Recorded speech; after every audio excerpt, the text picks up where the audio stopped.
आप सभी को पता है कि भारत में G20 समिट अच्छे से पूरा हो चुका है और भारत इस समिट को लेकर जो लक्ष्य तय किए थे उनमें से लगभग सब पूरे हो गए हैं। तो ब्राजील G20 का अगला अध्यक्ष बन चुका है, लेकिन जैसे ही सम्मेलन का समापन होता है तब पीएम मोदी ने भारत का आखिरी मास्टर स्ट्रोक चल दिया, जिसमें उन्होंने कहा कि इस समय दुनिया तेजी से बदल रही है और अब समय आ गया है कि जो पुरानी संस्थाएं हैं, जैसा कि संयुक्त राष्ट्र पुरानी विचारधारा पर बना हुआ है, उसमें बदलाव हो और संयुक्त राष्ट्र सुरक्षा परिषद में विस्तार हो और नए सदस्यों को जगह मिले।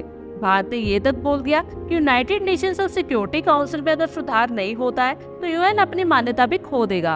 अब जैसे ही भारत की स्थायी सदस्यता को लेकर तुर्की के प्रेसिडेंट रजब तैयब अर्दोगन से सवाल किया गया कि भारत इस बात का हकदार है या नहीं कि भारत को वीटो मिले और भारत संयुक्त राष्ट्र का परमानेंट मेंबर बने, तो इस सवाल के जवाब में तुर्की के प्रेसिडेंट ने जो कहा उसको सुनकर सब हैरान है, क्योंकि तुर्की ने कहा कि भारत जैसा देश यूनाइटेड नेशंस का परमानेंट मेंबर बनता है तो हमें बहुत गर्व होगा।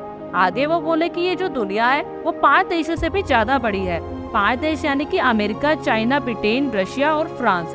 उन्होंने ये भी कहा कि हमारे हिसाब से तो 195 देशों को बराबर का अधिकार मिलना चाहिए और 195 देश ही स्थायी सदस्य बनाए जाने चाहिए।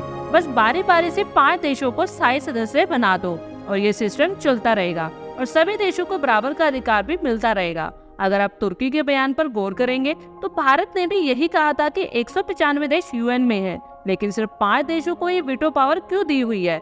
सबको बराबर का अधिकार दो। आगे तुर्की के राष्ट्रपति ने बोला कि भारत के साथ दक्षिण एशिया में हमारा सबसे ज्यादा व्यापार होता है और हम चाहते हैं कि भारत के साथ हमारा व्यापार इसी तरह से आगे बढ़े और हमारे संबंध और मजबूत हो। तुर्की की इस प्रकार के स्टेटमेंट के बाद क्या आप सभी को लगता है कि तुर्की भारत के प्रति अपना रुख बदलेगा या पाकिस्तान के साथ मिलकर जैसे पहले भारत के साथ दगा किया था फिर से वैसा ही करेगा? आप अपनी राय कमेंट बॉक्स में शेयर करें और आगे भी इसी तरह के अपडेट्स के लिए हमारे चैनल को जरूर सब्सक्राइब करें। धन्यवाद।